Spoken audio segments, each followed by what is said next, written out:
안녕하세요, 김남도입니다.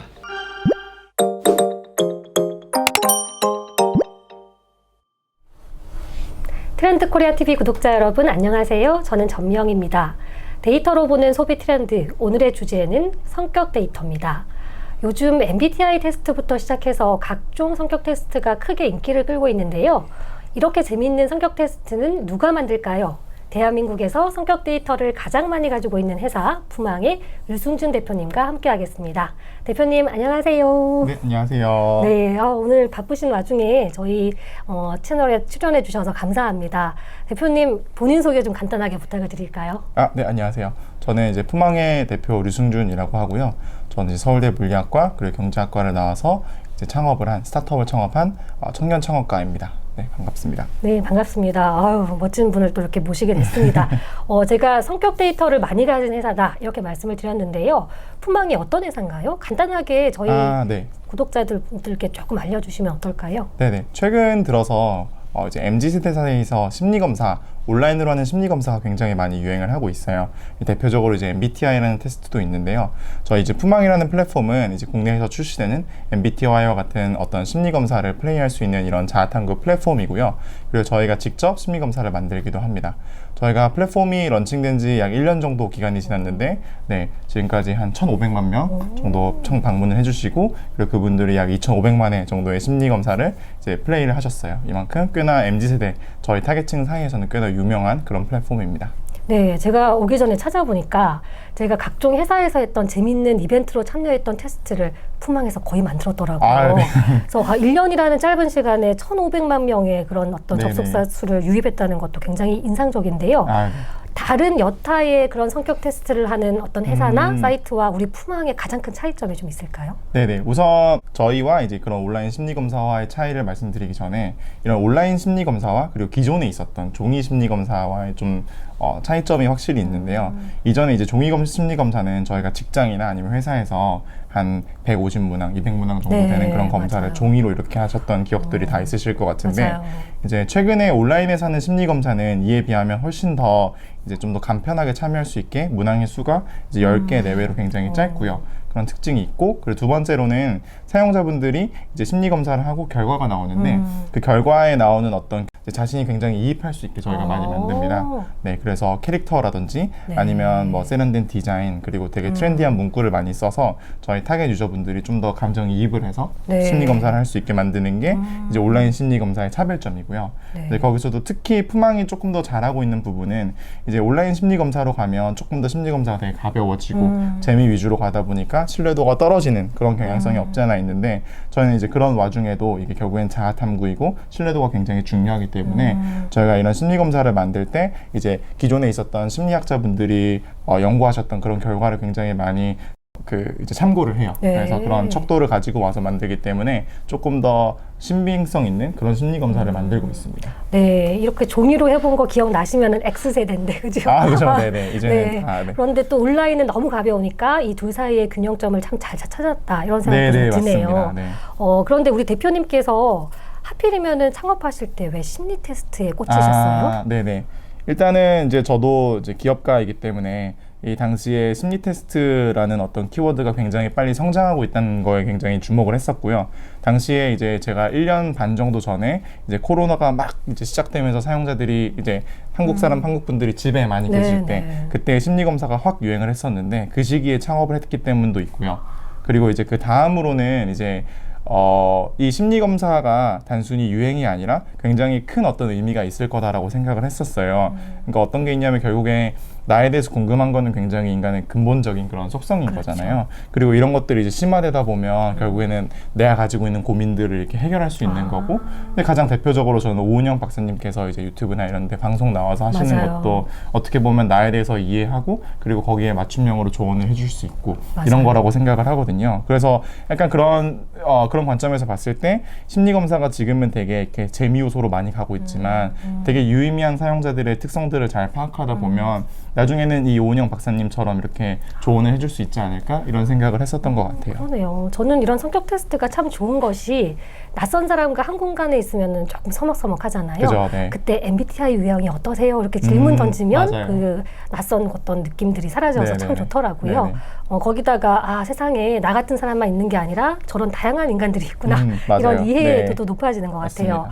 테스트, 심리 테스트를 요즘 이제 해보면은 특히 사람들이 좀 좋아하는 심리 테스트의 특징들이 있을 것 같아요. 어떤 테스트 반응이 좋아요? 네, 그렇죠. 저희도 이제 이런 거 관련해서 저희 업이기 때문에 굉장히 리서치도 많이 했었는데 실제로 한 6개월 정도 전에 저희 사용자 한 3,000분들 가까이 대상으로 해서 설문조사를 진행을 한 적이 있어요. 네. 그래서 이제 설문조사의 내용은 왜 심리검사를 하시냐라는 거였고요. 그 중에서 이제 제일 반응이 높았던 거는 이제 나에 대해서 정확하고 이제 간편하게 알기 위해서 한다라는 그런 답변이 제일 많았어요. 그렇기 때문에 이제 이제 인터뷰 이제 결과도 그렇고 그리고 실제로도 저희가 조금 더 신경을 써서 뭔가 나에 대해서 어떤 정확도라든지 예측력이 높은 그런 정확한 심리 검사가 아무래도 사용자분들이 더 많이 반응을 하는 그런 심리 검사입니다. 그렇군요. 요즘은 삶의 기준도 다양해지고 삶의 그죠. 방식도 다양해지니까 결국 내가 어떤 사람인지를 알아야 어떤 직업을 갖거나 어떤 또 진로, 어떤 행복들 이런 것들을 좀 찾을 수 있으니까 아주 기본적인 정보로 내 스스로에 대해서 탐구를 하는 것 같습니다. 네네. 자, 그러면 또 이 심리 탐구에 관심이 없는 사람이 있고 또 과도하게 몰입하는 사람이 있는데 어떤 사람들이 과몰입을 좀 하나요? 이게 사실은 이제 과몰입하시는 분들이 과몰입을 하는 약간 이런 경향이 있는 것 같고요. 네. 저희가 이제 봤을 때는 남녀노소 이제 가리지 않고 정말 이렇게 나에 대해서 더 궁금해하시는 분들이 많이 쓰시긴 하는데 아무래도 이제 플랫폼의 인구 통계학적 특성을 좀 보면 아무래도 이제 20대 초반 여성분들이 제일 많으세요. 그래서 여성분들이 조금 더 관심이 많으시고 10대, 20대 분들이 조금 더 이러한 방식으로 이제 나를 연구해 가는데 관심이 많으신 것 같아요. 한 나이가 40대만 지나도 내가 대충 어떤 사람이구나 하는 것들을 알 수 있는데 네, 맞아요. 한참 자기 자아에 대해서 탐구하는 그런 어떤 네네. 시기에 정체성에 대한 고민이 많은 시기에 네, 맞아요. 확실히 관심이 많군요. 네. 아무래도 이런 자아 심리 테스트들은 유입하는 사람들도 젊고 그러다 보니까 MZ들을 타겟으로 하는 기업들이 굉장히 관심이 많을 것 같은데 네, 맞아요. 제가 이 데이터를 그냥 단순히 성격 데이터가 아니라 이 성격 데이터를 다른 행동 데이터들, 구매 행동, 투자 행동, 교육 행동과 결합을 한다면 실제로 저 사람이 앞으로 우리 매장에서 어떤 행동을 할 거야, 저 맞아요. 사람들이 네. 어떻게 앞으로 투자를 할 거야까지 예측하는 데이터가 될 것 같아요. 네네. 그런 것들의 사례가 좀 있나요? 네, 이거 되게 좋은 질문이신 것 같고 그리고 저희가 요새 굉장히 많이 집중하고 있는 어떤 분야예요. 그래서 저희가 앞으로 가면 갈수록 사용자들의 어떤 성격 데이터를 더 많이 이제 축적을 하게 될 텐데 이게 저희도 마케팅 또는 기업 고객분들이 필요로 하시는 분야에서 분명히 가치가 있을 거다라고 생각을 하고 있거든요. 가장 대표적인 예시가 저는 비슷한 약간 데이터가 그 사용자들의 연령이나 아니면 성별과 같은 그런 인구 통계학적 특성이랑 되게 유사한 것 같아요. 그래서 기업에서 새로운 제품 만들거나 아니면 마케팅을 할 때 이런 것들을 반드시 고려를 하시잖아요.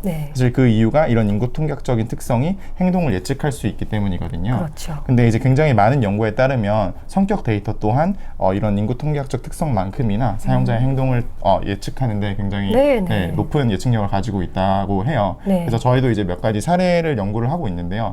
하나는 이제 내부적으로 저희가 가지고 있는 사례인데 저희가 심리 검사를 하고 나면 심리 검사의 결과가 나오고 그 뒤에 이제 가끔씩 하단에 광고 배너를 넣는 경우가 있어요.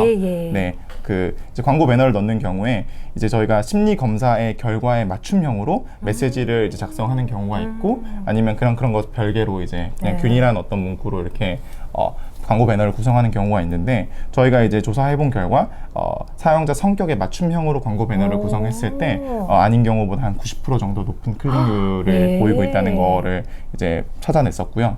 그리고 저희와 굉장히 비슷한 이제 해외 마케팅 리서치 기관의 연구 결과도 있었어요. 그래서 여기 같은 경우에는 이제 사용자의 빅5 척도에 맞춤형으로 이제 마케팅 문구를 작성을 했었고 그렇게 했을 때 배너 클릭률이 59% 올라가고 전환율이 22% 올라가는 저희와 굉장히 유사한 그런 결과를 냈다는 거를 볼 수가 있었고요.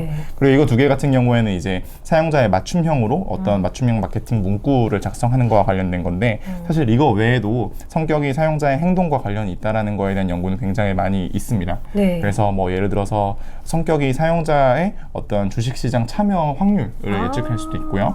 주식시장에서의 성공률도 예측할 수 있고요.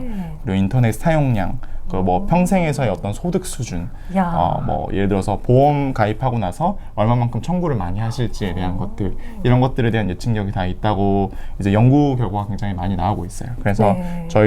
저희가 이렇게 축적하고 있는 사용자의 성격 데이터를 통해서 이러한 어떤 기업들과의 관계 또는 기업들이 필요하신 그런 데이터를 많이 발전을 시키면 기업한테도 더 좋은 어떤 기회가 있고, 그리고 사용자들 입장에서도 자신의 성격에 맞는 어떤 그런 서비스를 많이 추천받을 수 있는 그런 기회가 있지 않을까 생각을 하고 있습니다. 네, 맞습니다.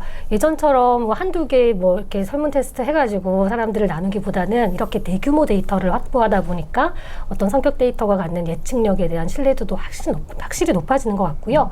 또 이런 데이터들을 획득하는 방법도 굉장히 쉬워졌어요. 예전처럼 사람들을 일일이 찾아가지 않고 온라인으로 재밌는 게임과 함께 나에 대해서 알아보고 또 나에게 필요한 어떤 행동들에 대한 조언도 받는 이런 형태의 비즈니스가 발전 가능할 것 같습니다.